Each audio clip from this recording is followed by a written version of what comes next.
So there's been a ton of news and discussion lately about premium travel credit cards, from the Chase Sapphire Reserve announcing a major refresh on the 23rd of June to increase their annual fee to $795, or just a few weeks before that, the Capital One Venture X announced major changes to their lounge access and removed lounge access from authorized users and put more restrictions on that. Or for the American Express Platinum, who announced the day before the 23rd, before Chase announced their big changes, that they, in fact, were going to make changes themselves later in the year.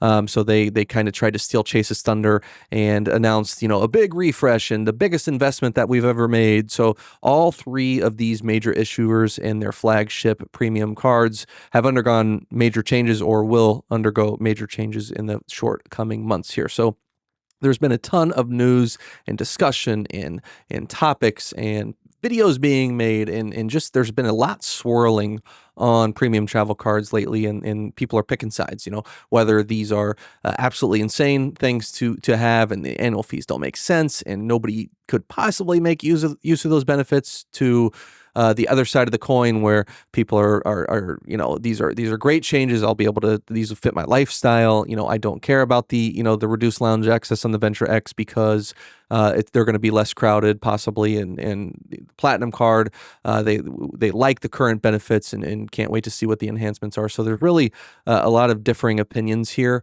on this, and I just wanted to make a quick video, kind of more of a laid back, relaxed video, and give my point of view. I think I've got a point of view that people might want to hear. I have all three of these cards. I've got the new Chase Sapphire Reserve, I've got the Capital One Venture X, and I've got the American Express Platinum card. So I feel like I'm uniquely qualified to kind of talk about this as a whole, holistically, and to kind of give you my thoughts and just the state of premium travel credit cards. So if this video sounds interesting to you and this type of content sounds interesting to you, please like the video. Please consider subscribing to the channel. That support would really mean a lot.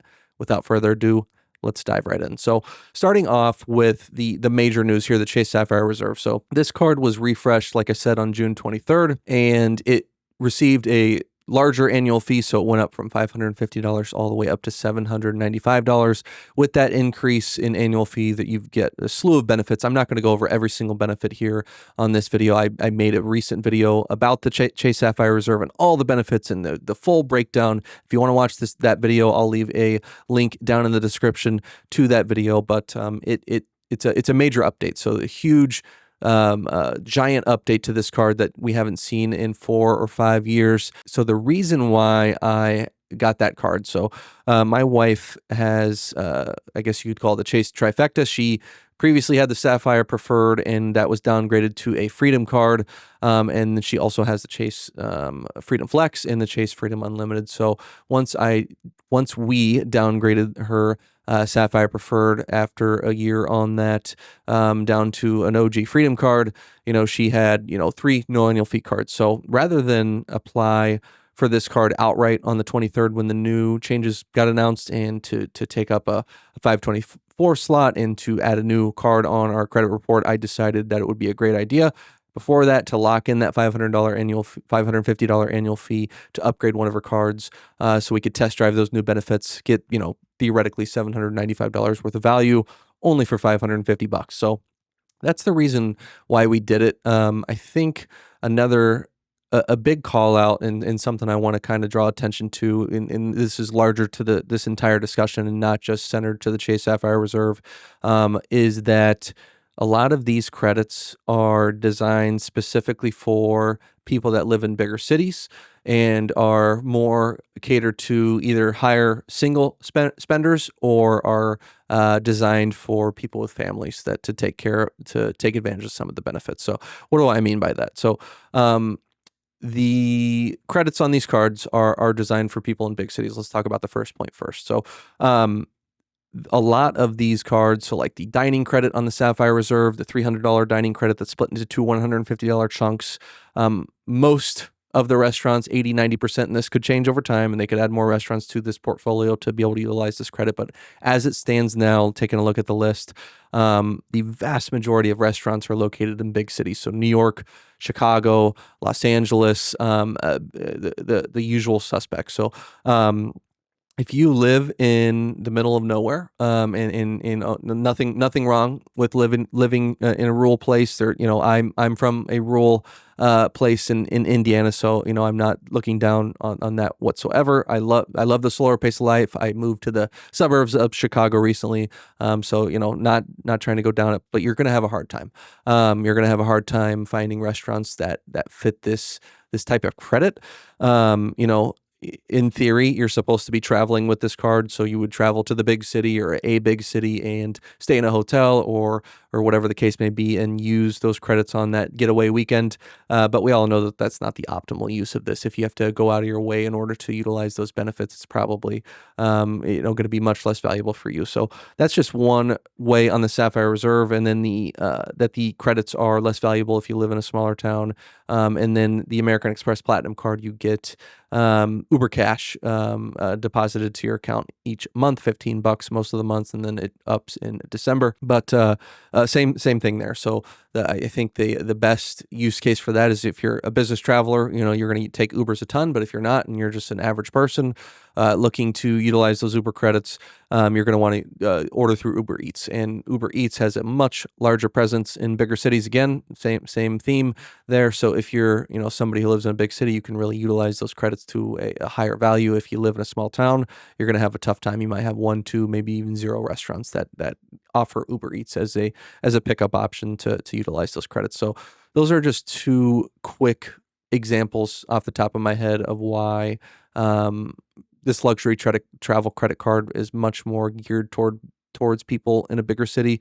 The second point that I made was that these are targeted towards people that are either high individual spenders or they've got families. So what do I mean by that? So let's take my own circumstance into consideration here. I have a wife and a son, and we're hoping to grow that family moving forward. But currently have a young child, so we're a family of 3, and for that reason, lounge access is much more valuable to me, in my opinion, than it would be for a solo traveler. So a solo traveler, a solo business traveler, lounge access is going to be incredibly important because you're going to be needing to take calls, or you're going to be needing a place to rest after a long day of travel. So that's not what I'm talking about right here. I'm talking about the person who is single and they're traveling by themselves. I venture to say that if you're on vacation by yourself, a lounge is not nearly you're not going to get as much value out of that. I'm just speaking from my own personal experience, but staying in the terminal is not that bad. Obviously, you don't get the free food, the free water, coffee, whatever the case may be, nicer restaurants. But like if you're just going to the airport by yourself, getting through the security quickly without lugging a stroller and a whole family in tow, lounge access, probably isn't going to make or break your trip. Having a family who is traveling with you at all times, having lounge access is going to be incredibly important and invaluable, in my opinion. So being able to, if you've got young children and they're upset traveling or they're having a hard time, being able to kind of sneak away from the chaos of the main terminal, and go into a quieter lounge and change a diaper, or just kind of calm the environment, and just have a place, a kind of a sanctuary for your family outside of that crazy chaotic airport environment is going to be really valuable, and people with young kids are going to know exactly what I'm talking about there. So those are 2 big reasons, and I think a lot of this gets lost in translation here. I don't see a ton of videos being made of people in my situation here, in terms of not just the having all 3 of these cards, but in terms of having young kids. I feel like a lot of the YouTube videos that come out and that I've been watching are either and they're great. I love these content creators, but most of them, I would say, are younger people in their early to mid 20s who do not have children. Either they've got a significant other, a girlfriend, a wife, a fiance, a spouse, but they typically people in our space that are making videos and traveling heavily and redeeming points and miles, they don't have a ton of kids.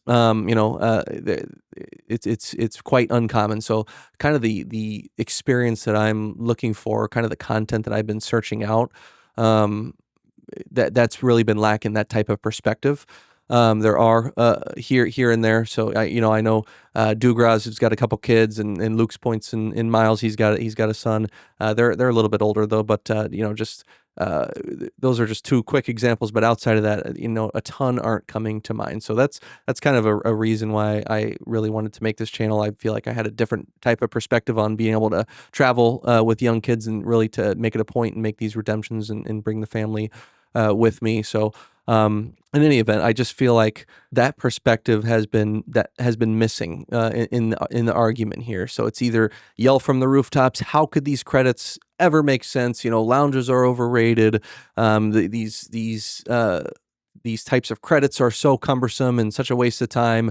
Who cares about that? Like, I don't want to manage these credits. But like that perspective of, hey, like, that lounge is, I'm not just a business traveler. I'm not a single traveler, but I have a family, and being able to go into these lounges is super important. Or, that perspective of, hey, if you live in a big city, you're really going to come out way ahead on at least the dining credits a lot of the time, or the Uber credits, or, the Lyft credit on the Sapphire Reserve. You're going to be more likely to take Lyft. So I just feel like those two keys of family, big city, aren't talked about a lot. And I just wanted to make this quick video to really touch on my perspective, and just kind of throw that into the ring. Like, does it make sense for an average person to have all three of these cards? No, I've got all three. I've got a specific use case for all three, and it makes sense for me. But I just wanted to make this quick video and just kind of give my thoughts on luxury travel credit cards.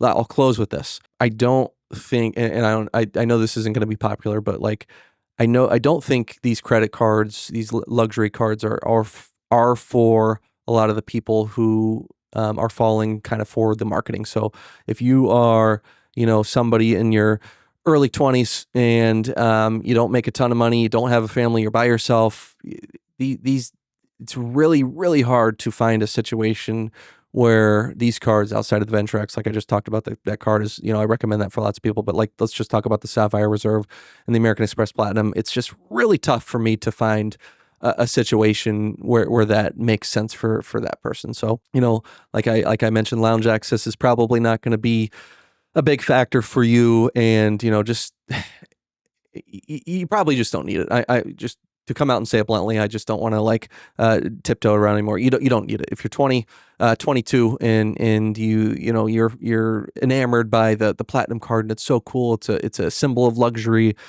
You just need to pump the brakes, take a deep breath, like, think long and hard. Like, is this card for me? And I'm here to tell you, it's 98% probably not. There's going to be that young business traveler, or that really high earner who's a software engineer right out of college making $250K.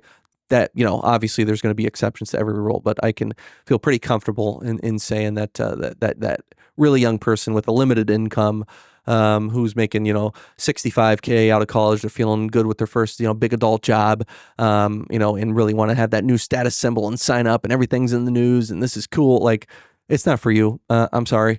These cards are for, higher earners, or people with families, and people who live in big cities. So, I'm probably going to get destroyed in the comments for that, but I just feel like it needs to be said. Like, I feel like this has kind of gotten out of hand with the marketing. In American Express and Chase have done an excellent job of marketing this type of stuff and making it seem like a status symbol, and giving it a shiny sheen, and it's a platinum card, and it's metal, and it clanks on the table, and you want to throw it out there, and your friends think it's good. Like, they obviously know what they're doing. They have a lot of smart people who are running these marketing campaigns, and they're clearly working. But I think this whole thing has gotten out of hand, way out of hand. So I just wanted to kind of say my 2 cents, and put my thoughts out there.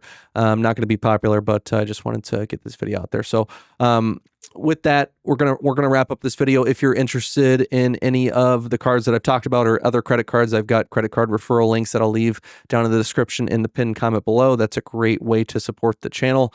I always appreciate people using my links. Please let me know if you use one of my links. I want to thank you personally. That is I truly appreciate it, and it makes taking the time out of my week to make these videos really worthwhile. So please like the video. Please subscribe to the channel if you found this video interesting and you found this discussion, gave you some value and some of a new perspective. Would really appreciate that as well. So with that being said, hope you have a great rest of your day. Till next time.